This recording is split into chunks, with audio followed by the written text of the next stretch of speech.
Good morning.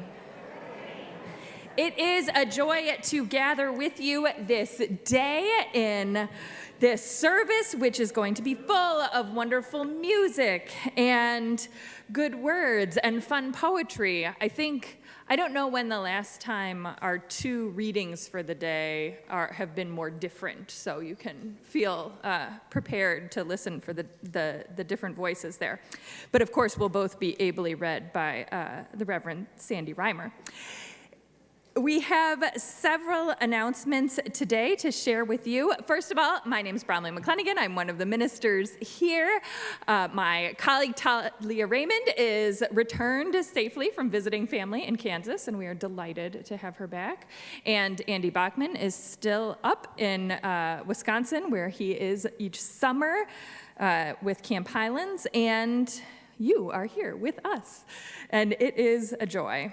Whoever you are, wherever you are on life's journey, you are welcome here. You are welcome here, although we encourage you to arrive before 10 o'clock because we have a renewed practice, or perhaps new here, of locking the sanctuary doors, the doors coming in as the service begins. We've been reflecting on what makes a safe space lately, and one of the things is having the group gathered and being able to sort of keep track of who's here. Now, of course, as with every building that is properly fire-coded, you can always leave as quickly as you want. All the crash doors you can just push, but the doors coming in are there, and our greeters and grushers will make sure to let you in again if you have to leave to go to the bathroom or get something from the car. But just so you know, that is something that is happening now. We continue also to ask that everyone wear masks in the sanctuary and as much as possible in other inside spaces while we are fully in our endemic phase and have those guidelines for the pandemic. We still are seeing high numbers, and this new variant is a doozy. So please wear your masks as you are able. Also, this morning, we have in the courtyard after the service, we have coffee and beverages and all of those opportunities for fellowship time. There's also the Kairos card table hosted by the Kairos committee. It is open for all folks to sign cards of sending greetings and good thoughts and prayers and love to members who are going through a whole host of things. Sometimes we send celebratory cards, and sometimes we send cards of support. Whether you know the recipient or not, please do think of taking a moment to sign them. Those are, and then there are several other announcements in your bulletin that I'll invite you to take a look at. One final one, however, you can still register your children for Camp UCG, which is coming up July 25th to July 29th. It will be big fun. The theme is, once again this year, All God's Critters, and you may have noted that we are now in a worship theme, All God's Critters. So we are borrowing from and expanding on that theme now. Those are, one more. There is also a stitching bee following the service today in the library, and there's a few more details about that, or should have been, in the bulletin. There you go. So please do stick around if you brought your sewing with you today. With that, then, we sound the chime. We welcome Philip, testing negative, healthy again, back among us. Hooray! And Larry, Mary, and Jackie for this morning's prelude.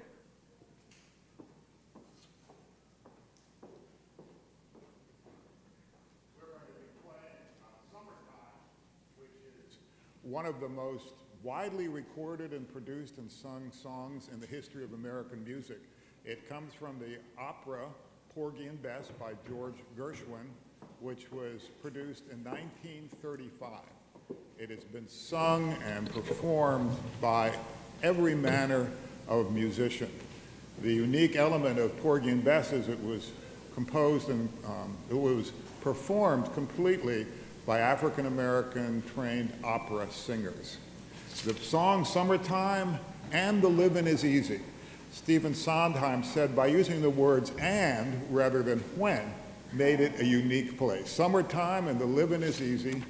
Fish are jumping and the cotton is high. Oh, your daddy's rich and your ma's good looking. So hush, little baby, don't you cry.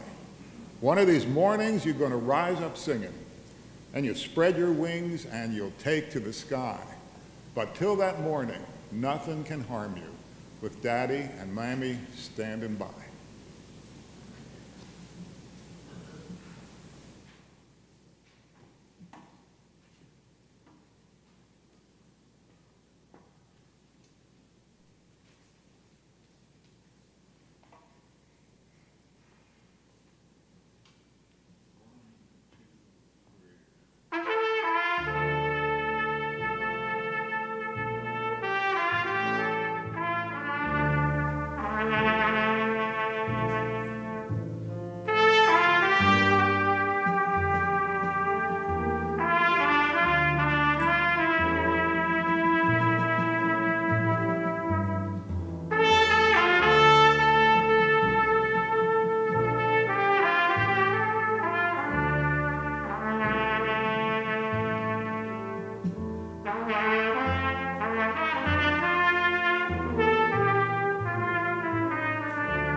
The good news is right after the call to worship, we get to be accompanied by that fabulous trio again.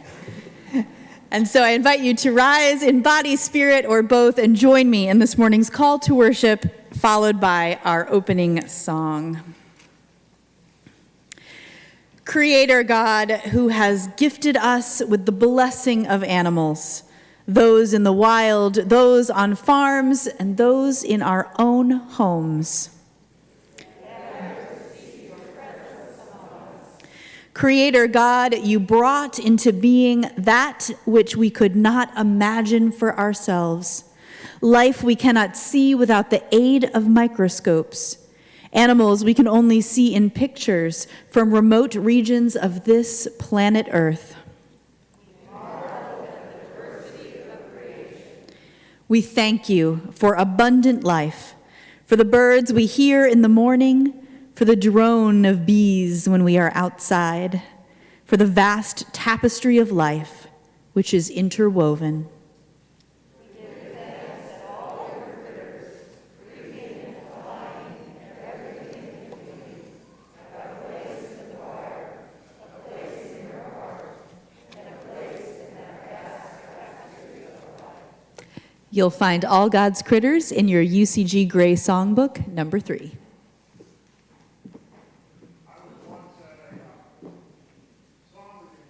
Where the leader said, if you can talk and say, how are you, or don't do that, you can sing. If your voice can go up for a question and go down for a statement, unless a truck ran over your throat, you can sing.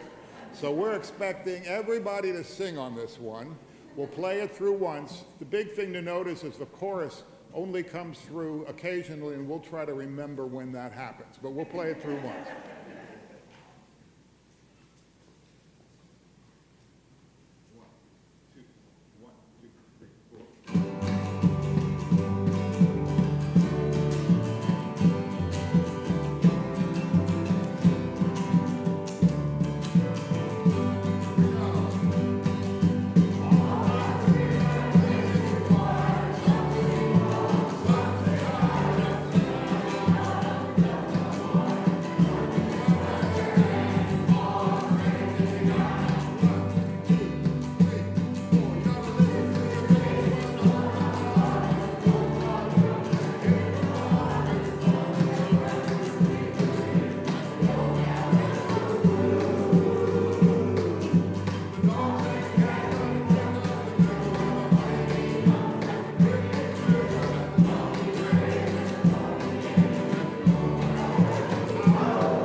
Good morning. How are all of you this morning? Sleepy. Good. Excellent. Well, I am delighted to see you all today. I am wondering if you have a favorite animal. Do you have a favorite animal? Either like an individual animal that you actually have or a type of animal that you just really like? Like a favorite, you know. Yeah? Okay, what's yours?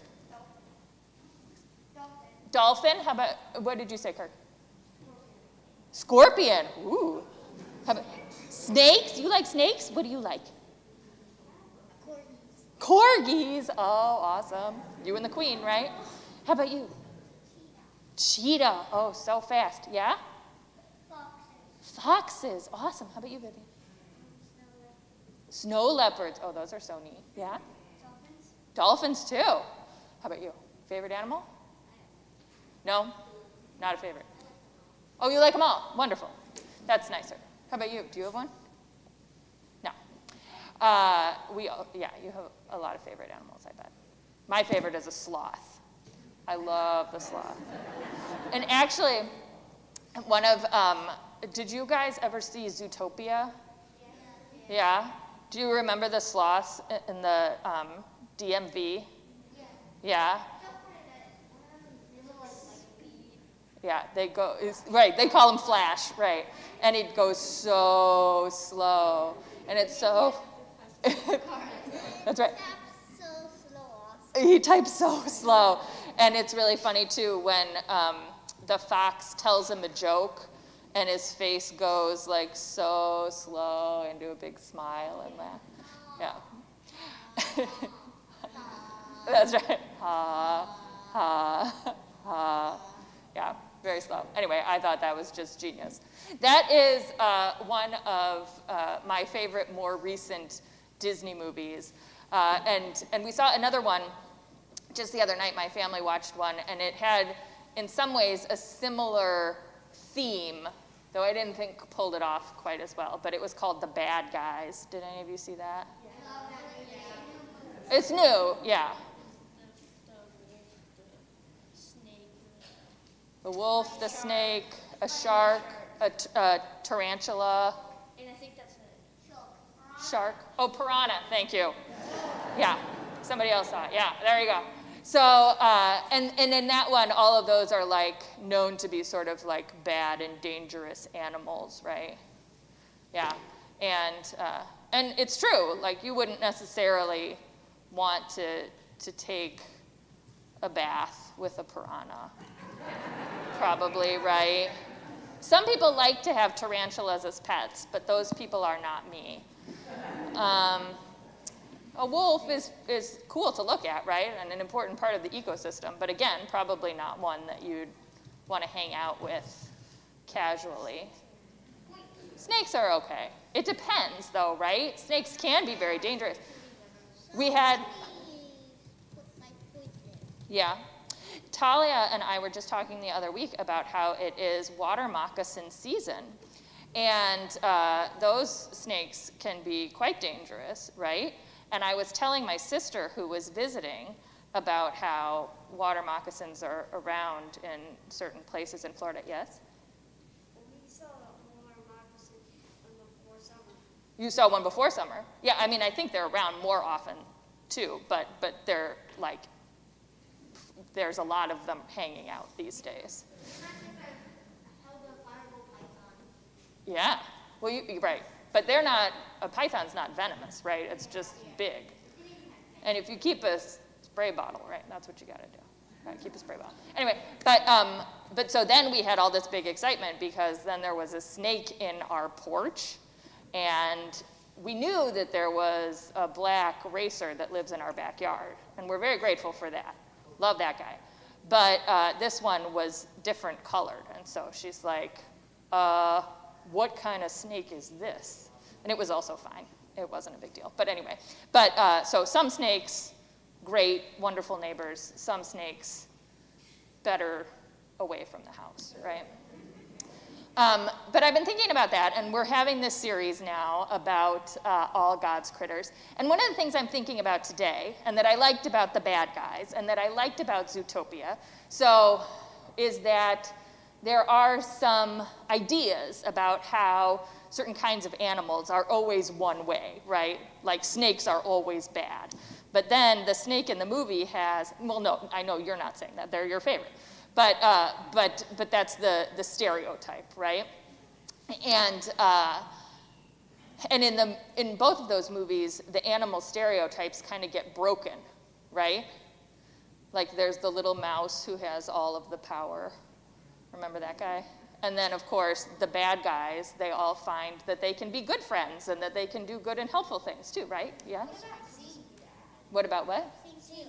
Oh, sing. Yeah, there's lots of animals with lots of different things going on there. And the mouse has the giant voice, right? Yeah. Well, I was thinking, too, about how even though we sometimes tell lots of different stories about animals, we also are always learning new things about animals.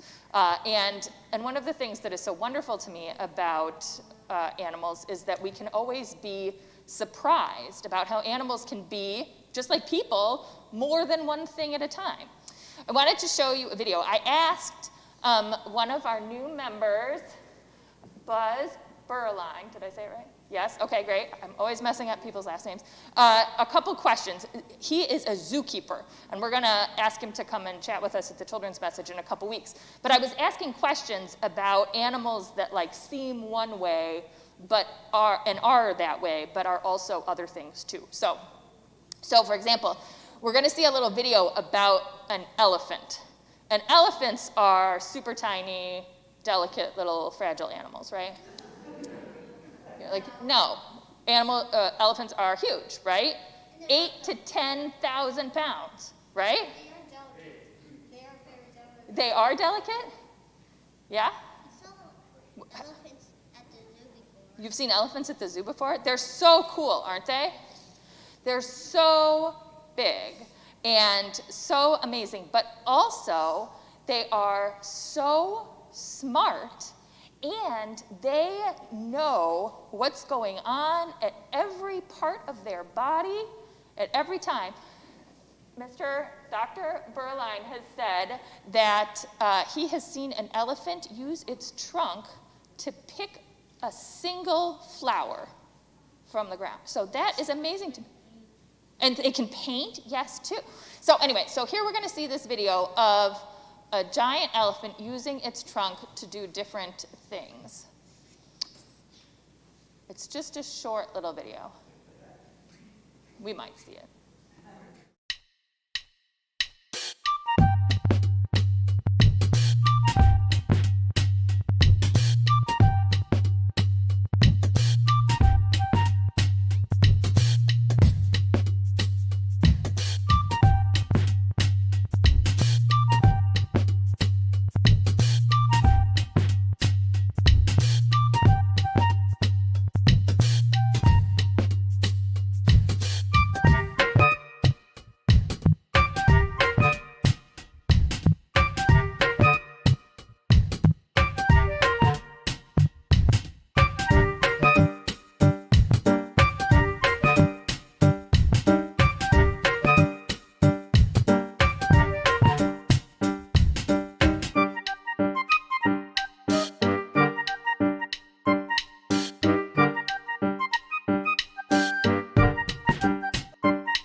The ice cream shop.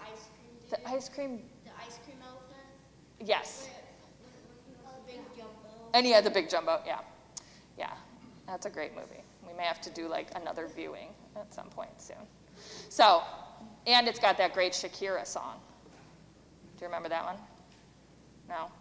One year my nephews loved that song and we listened to it a lot. Anyway, okay. So thank you for learning with me a little bit about how animals can be more than one thing and how we can love all kinds of different animals. And I think one of the things I'm most excited about this series and these next couple of weeks is that we get to discover things that are new information to us. And I think it would be great if we could be curious in this time. Curious to learn new things and to be surprised. What is that? Who knows? I'll pick it. It looks like a snail shell. All God's critters here in the sanctuary. All right. We can look a little more closely in a minute. But let's have a word of prayer, and then you guys can head on off to activity time. Oh, man, thank you. And then we'll do birthdays, and then we'll go to activity time. Thank you. Yes? But I lost the tooth. You lost a tooth? That's exciting. Is it your first tooth? Congratulations. Did it hurt? No. That's good. All right, let's have a word of prayer.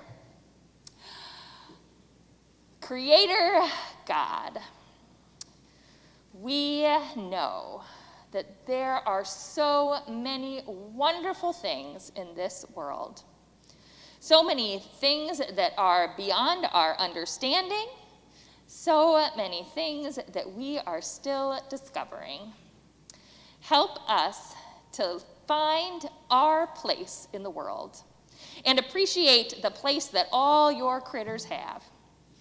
Help us to work to keep the world safe and hospitable to animals of all kinds, and help us to stay curious so that we can always be learning and growing. We pray this day. Amen. Amen. Okay, thank you so much for the reminder. Does anyone here have a birthday this week? No, not up here. Okay, anyone in this section birthday this week? Oh, and what's your name? Sandy. Sandy, yay, Sandy. Okay, how about in this section? Any birthdays this week? Hello. Will you say your name? Stacia. Stacia, thank you. How about in this section? Any birthdays? Oh, yes, sir. Holden. And in the back? Yes, Holly. Yay, happy birthday, Holly. Jenna, wonderful.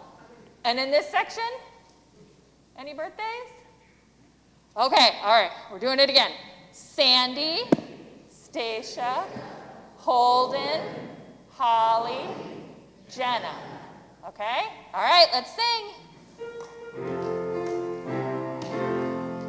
Happy birthday to you. Happy birthday to you. Happy birthday, dear Sandy, Stacia, Holden, Holly, Jenna. Happy birthday to you. Nice. Thank you. All right, we'll see you guys a little later. I think that might actually be like a...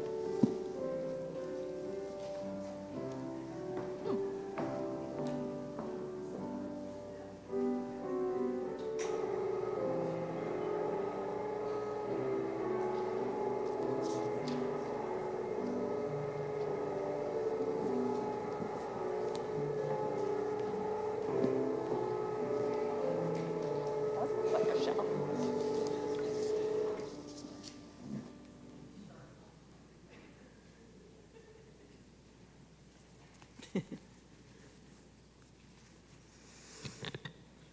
The first reading is by the English poet John Milton.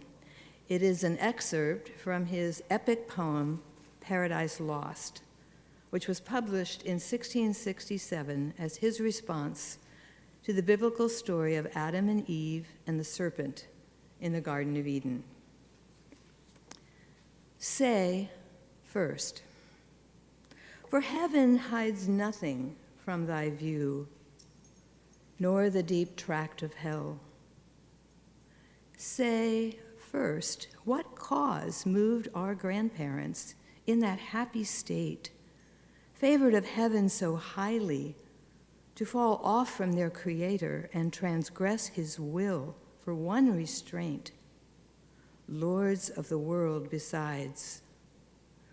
Who first seduced them to that foul revolt? The infernal serpent, he it was whose guile, stirred up with envy and revenge, deceived the mother of mankind. What time his pride has cast him out from heaven with all his host of rebel angels, by whose aid, aspiring to set himself in glory above his peers, he trusted to have equaled the Most High if he opposed and with ambitious aim against the throne and monarchy of God, raised impious war in heaven and battle proud with vain attempt. Him, the almighty power, hurled headlong, flaming from the ethereal sky, with hideous ruin and combustion down to bottomless perdition, there to dwell in adamantine chains and penal fire. Who durst defy the omnipotent to arms? And then there is the second reading, The Termite, by Ogden Nash, an American poet, in in the 20th century. Some primal termite knocked on wood and tasted it and found it good. And that is why your cousin May fell through the parlor floor today.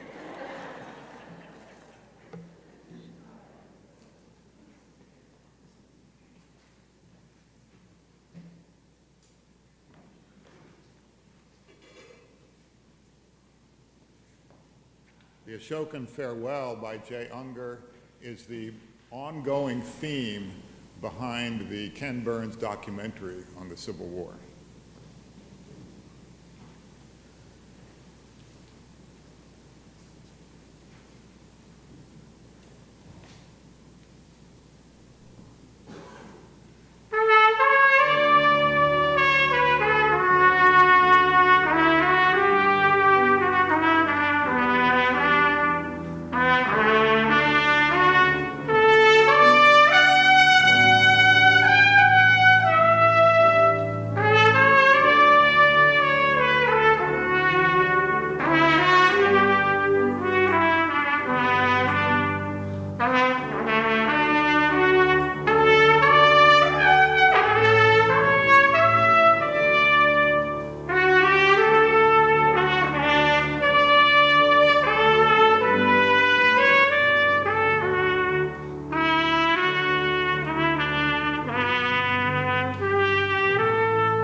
Our final reading for the day comes from the first chapter of the book of Genesis. And God said, "Let the earth bring forth living creatures of every kind, cattle and creeping things and wild animals of the earth of every kind." And it was so. God made the wild animals of the earth of every kind, and the cattle of every kind, and everything that creeps upon the ground of every kind. And God saw that it was good. Will you pray with me? May the words of my mouth and the meditations of all of our hearts bear witness to your love, O God, my cause and my hope. Amen. My mother has always been a great lover of animals. Some creature or another appears in just about every photo from her childhood I can think of. There's one of her holding an armadillo upside down by the tail, another with a small dog, several of her curled up with a book and a cat. Come to think of it, one of the few photos I have of the two of us together from my adulthood, we are both more likely to be photographing others, which is a whole cultural, gendered, regrettable thing, I know. But in this photo, we are holding a really giant yellow snake at some reptile fest or another. Yes, we go to reptile fests. Or we did when we lived in Illinois, and it wasn't something you just saw in your yard. Now it's every day is Reptile Fest. My mom always used to say she was a frustrated vet, prevented in some measure by her lack of science background, but moreover by the knowledge that she'd end up bringing home every stray ever. As it happened, we managed a reasonably sized menagerie regardless of her professional status. She became the go-to recipient of folks' pets, some quite exotic, that required rehoming. The cats I grew up with had been left behind in one of her first apartments, and a hedgehog named Spiny Norman came from a friend. Then there were the results of requests made by my sisters and me over the years: hermit crabs and hamsters, turtles and gerbils, guinea pigs and toads, dogs and cats and reptiles, and a few eventually that she took on herself: a turtle for the garden, the gorgeous poison dart frogs, Beatrice the chameleon, and most recently, Sophie and Nigel, the greyhounds. When she was teaching, Mom had several students who graduated and whose parents refused to keep their pets as they left home. Turns out most dorms won't let you bring an iguana or pythons.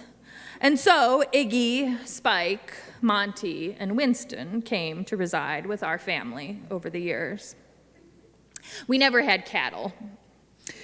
We eat beef, and in our suburban parsonages, there was really just not the space. But we had vast experience with many of the creeping things that God is said to create in this passage from Genesis.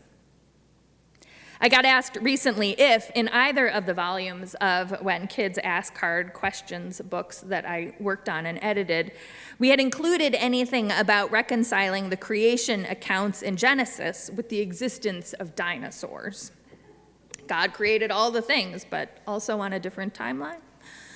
And I was caught off guard with this question, racking my brain, because I was pretty sure we hadn't included anything specifically about dinosaurs.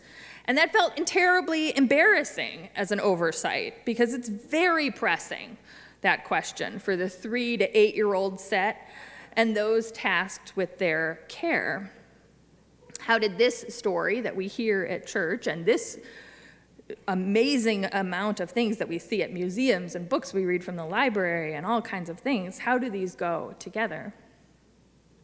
I remember laughing at a colleague's account of his visit to the Creation Museum back when it opened in 2008. Have any of you ever been to the Creation Museum? It's like outside Cincinnati. No. We drive by it a lot, actually. I mean, anytime we are coming this way or when we'd go to North Carolina. And despite my pleas, my family has never stopped. So, I don't know. Anyway, apparently when it opened, one exhibit had Adam and Eve hanging out with a velociraptor eating a pineapple.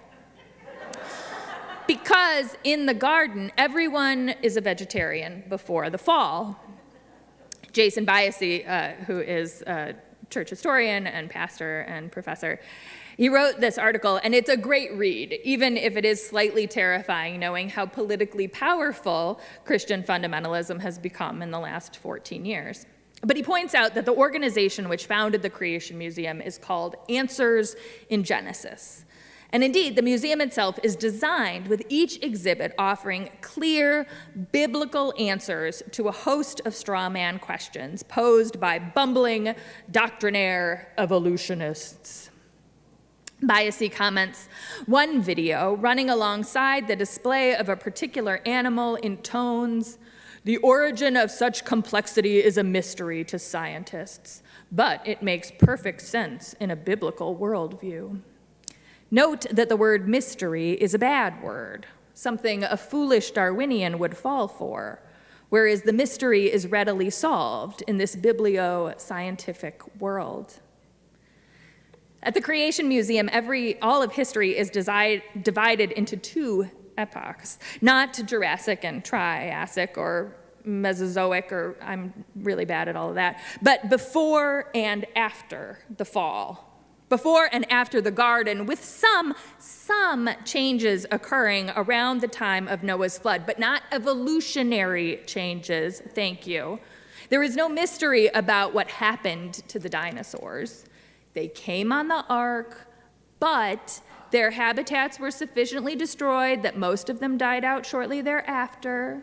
There were a few who stuck around till the Middle Ages and were hunted as dragons.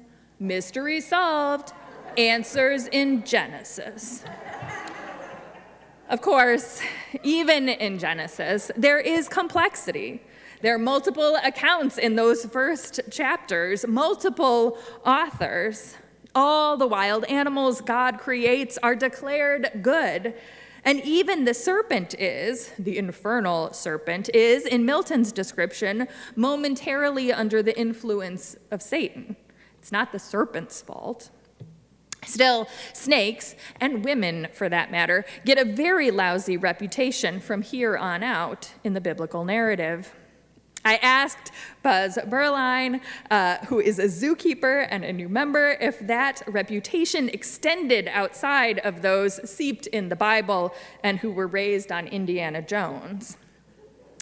Buzz also heard growing up that the only good snake was a dead snake, and yet, in his line of work, had to discover some other truths.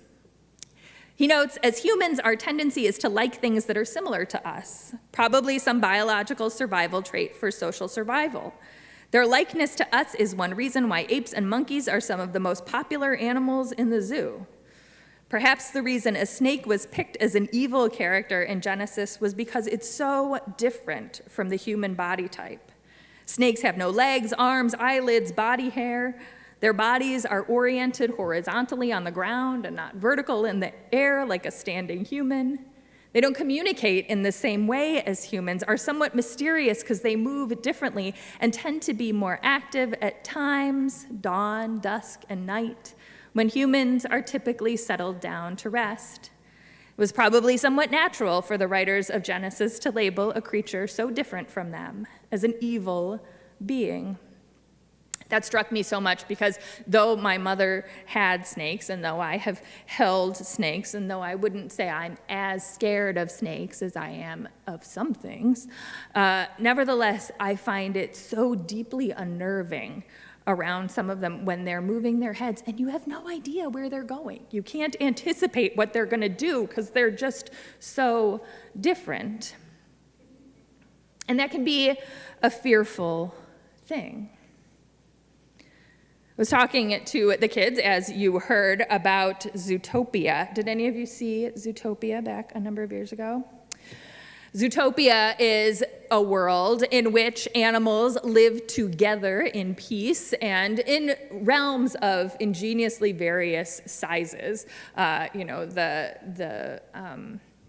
The larger mammals sort of have some of their own habitat areas, and then the real tiny guys have their own neighborhoods in the Zootopian city, and then there's the outlying rural areas.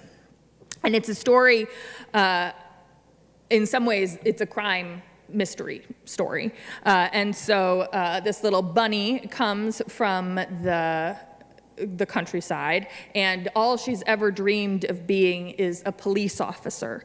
And everyone has told her she can't be a police officer because she's a bunny, and she's very small, and and most of the police officers are like lions and bears, and there's a big ram guy. So and I think that's the character voiced by Idris Elba, right? So it's like and she's not.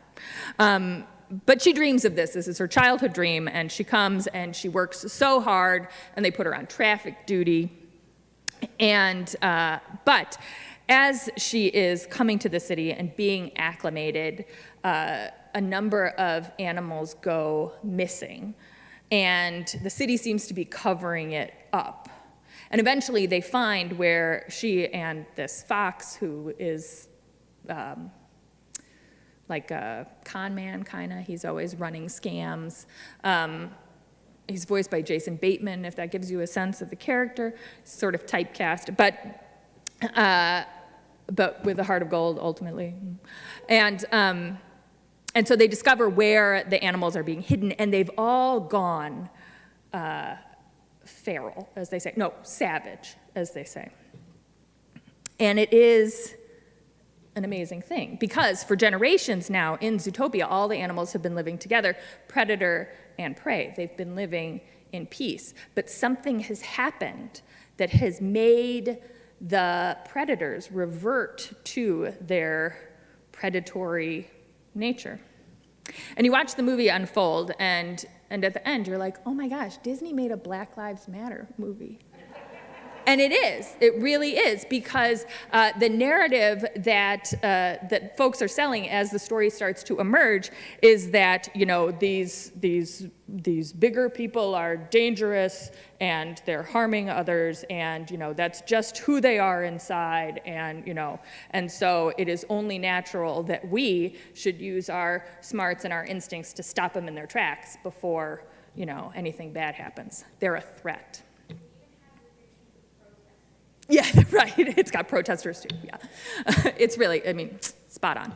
Anyway, ultimately, it is discovered through the story that the folks who are, that there are some folks in power, some of whom are predators, but some of whom are prey, have been manipulating the narrative and playing on the fears of others and playing on stereotypes of the predators in order to benefit themselves. And it's marvelous. And it has these great sloths and the Shakira song. But it teaches these children, our children, and all of us watching it, the danger of stereotyping, the danger of ascribing to folks one set of characteristics.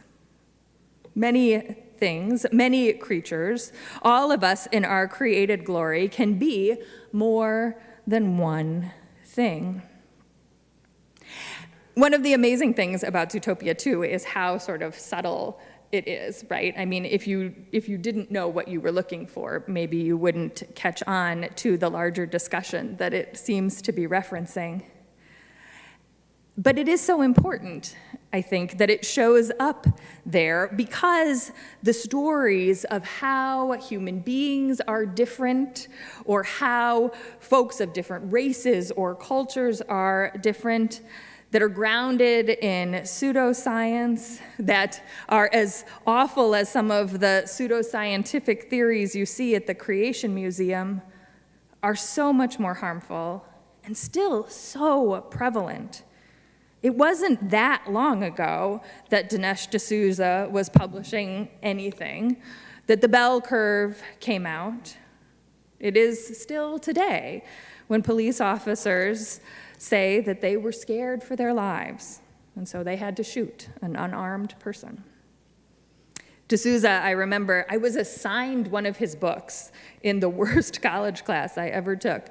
It was so bad that I wouldn't donate the books to prisoners, right? Like you couldn't sell them back, and because this one was only every other semester, but you could donate them. And I was like, no one should have these books. So it was the first time I recycled a book.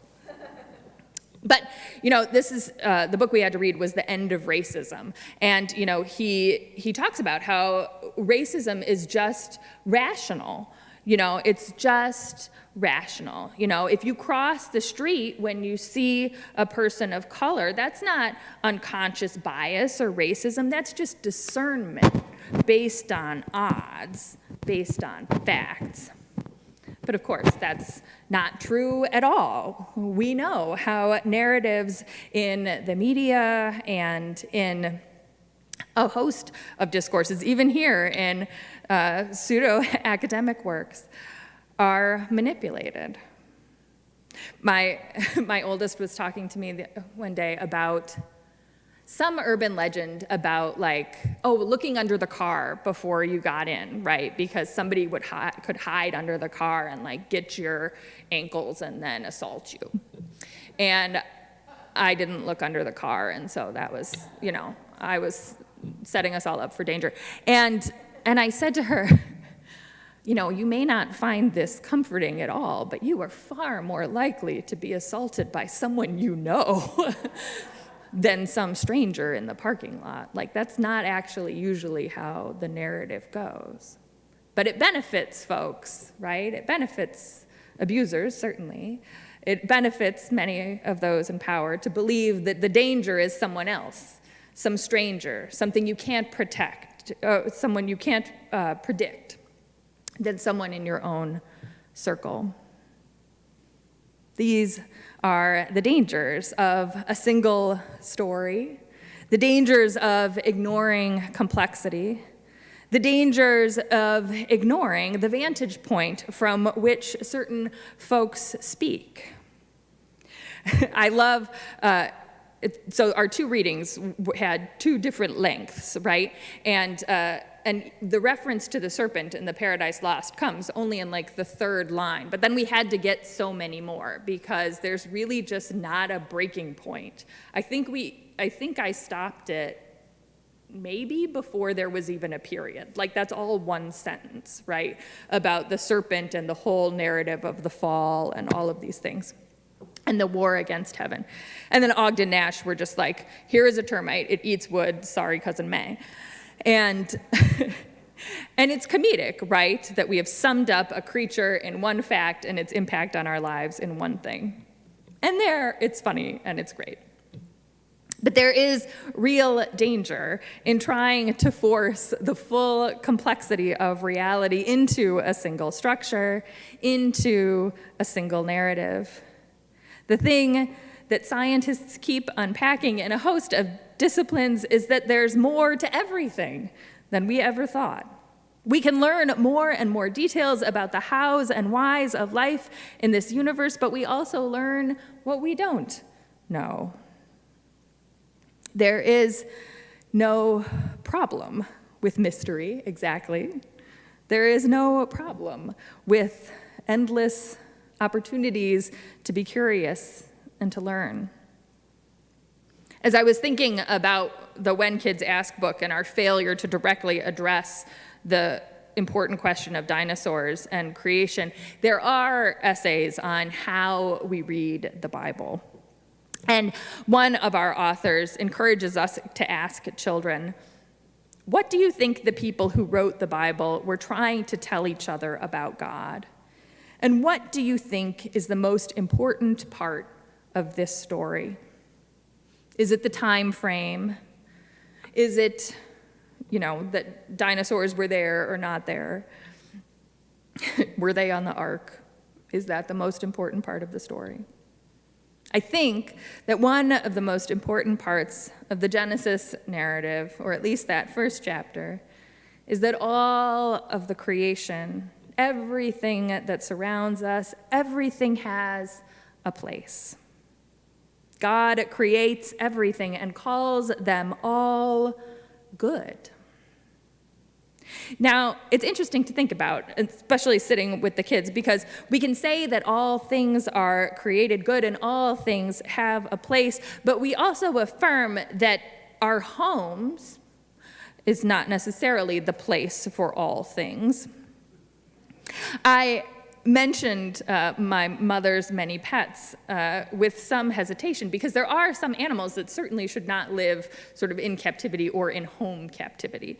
She adopted these iguanas that were one at a time. We're not totally nuts,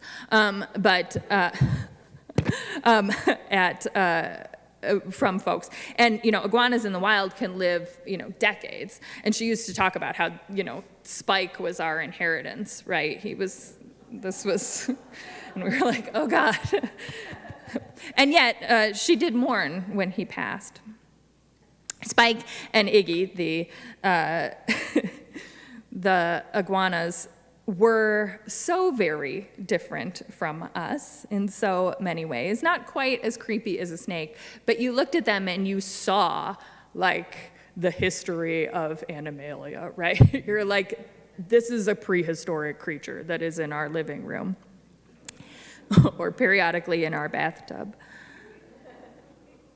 It basked in the sun, it raised its head. She ascribed affection to it. And indeed, it did, both of those guys, respond more warmly to her. I think one of the first stories I ever told our staff, like right out here in the courtyard, was this, and I don't know why I was telling it, but was the story of the day that I came home. I was working in our village government office one summer, I think the first summer that I went to college, and then I was taking a class in the city. And so I'd come home from work to like change and get the car and go into the city for this class that I was taking. And I went upstairs to the room that I was sharing with my sister at the time, and I was picking something up off the floor, and I looked, and there was a glass that had been knocked over on the bedside table. And so I, sort of follow up, and there's this tail, and there's Spike, like on the windowsill, like peering out the window. And that was unnerving. But again, this gentleman had lived in our house for quite a while, and I wasn't so undone about it. But we also had cats at the time, and dogs, and I was worried, frankly, for what would happen if they encountered each other while everybody was out. And so I called my folks, who were together, probably on their the very first Nokia cell phone that they had, and was like, okay, well, I have come home, and there was an iguana out, and I'm a little nervous about it, but what should I do? And my mom's like, well, just pick it up and put it in the cage. And I mean, it was a full-size iguana, right? Long. And again, I was a little nervous about this. And I will never let her live this down, and now I will share it with you. But she said to me, what are you so afraid of? He's a vegetarian, right?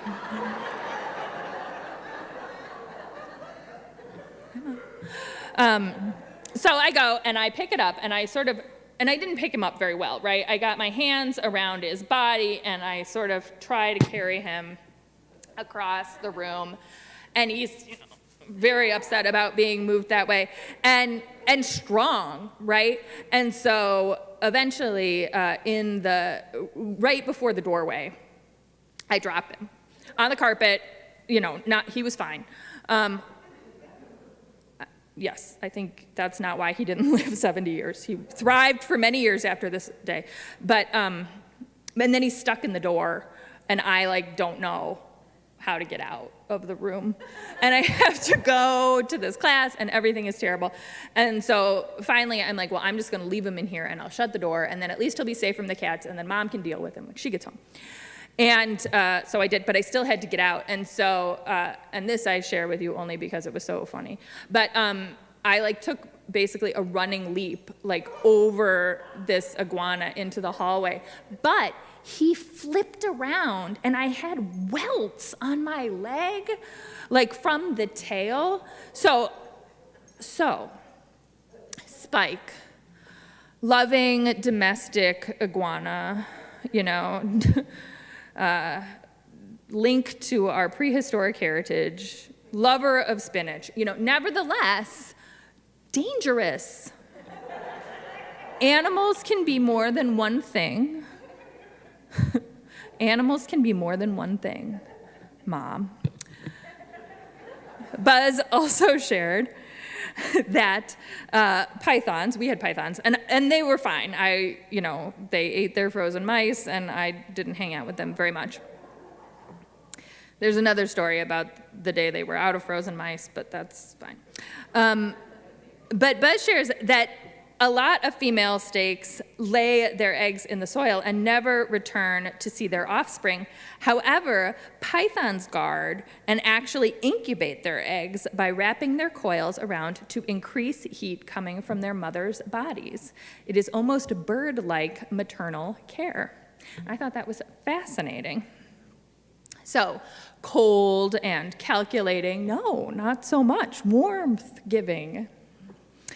He also notes that the American alligator is, of course, a fearful, fearsome animal. You do not want to be too close. I have many lovely memories of my first retreat with UCG, but one of the most striking was going to the shores of the lake there and seeing an alligator just sitting right there. And that is not something that I had ever experienced on a church retreat before. Now, females are well known, he notes, for protecting their nest. And when the young start to hatch, the females dig up the nest, carefully put them into her mouth, and take them to the water. She will hang out with the young and protect them from predators for a few months and even up to a year. Gators, he notes, go Gators, so, right? And I think this is a marvelous reminder for us that we need not go looking for answers in Genesis. Not that I think you were in danger of this, but always to be curious about what details might be new to us that we might have missed. To always make space for that new knowledge and for ways in which the complexity of the world might be known. I reiterate, I would not recommend iguanas or ball pythons or certainly an American alligator in your home or even in close proximity to you. But they have a place in the choir, nevertheless, but maybe over there. Amen.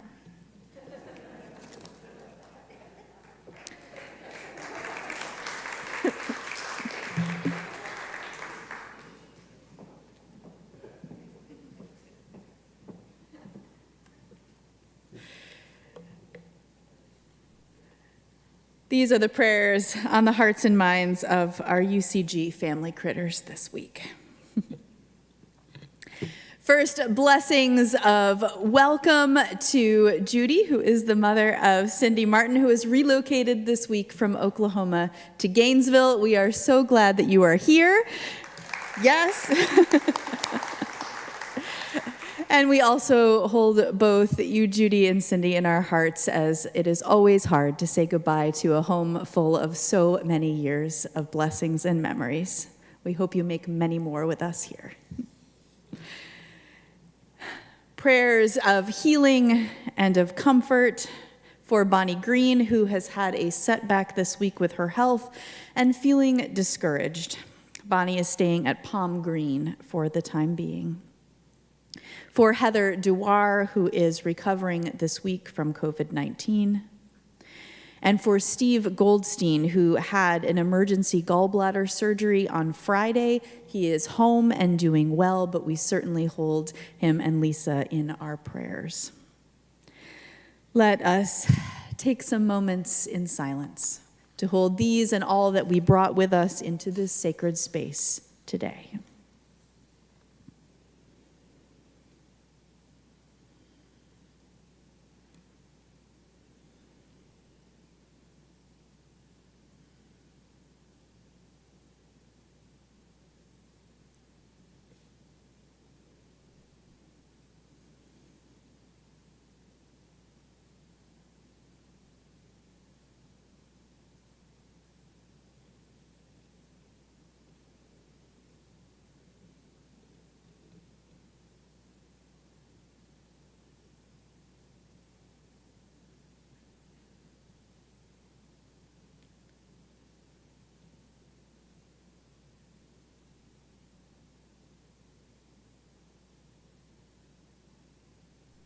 God of the mountains and valley, oceans and streams, cities and suburbs, we open our hearts to you.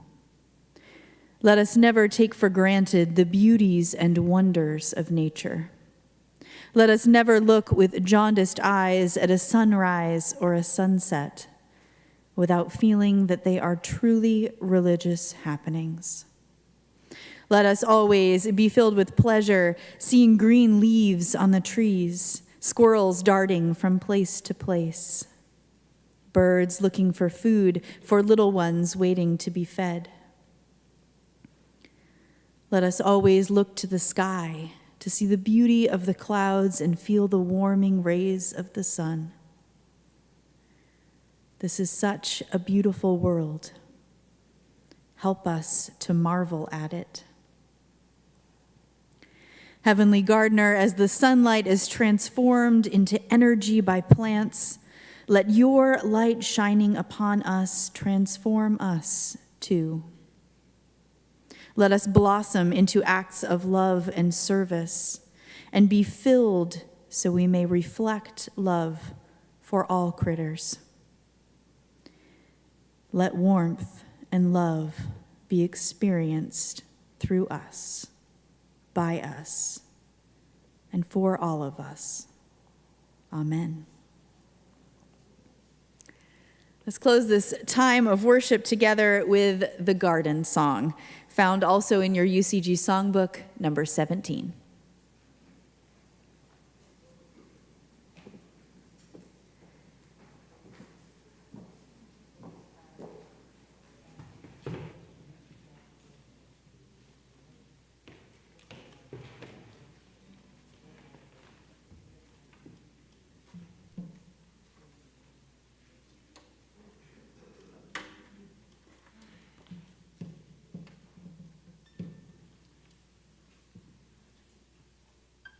Play it through once and then invite you to join again.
As you go into the world this day, go basking in the glory, the complexity, the wonder, and even the bit of danger of this good creation.